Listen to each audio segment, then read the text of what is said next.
ভালোবাসা মানেই কি সবসময় হাসি?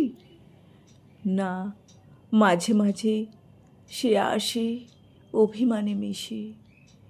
চুপ করে থাকা কথাগুলোর মধ্যে লুকিয়ে থাকে আদরের ছায়া। আজ তুই রাগ করেছিস, কথা বলিস না, অথচ জানি সেই চুপ করে থাকার মধ্যেও একরাশ ভালোবাসা জমে আছে। আমি বোঝাতে চাই, তুই রাগ কর, ঠিক আছে, কিন্তু আমায় ছেড়ে যাস না। আমরা সবাই একটু ভালোবাসা চাই, কিন্তু অভিমান দিয়ে পরীক্ষা নিতে ভালোবাসি। হয়তো এটাই আমাদের ভুল। বেশি ভালোবাসলে আমরা ভয় পেয়ে যাই, তখনই রাগ করি, দূরে সরে যাই।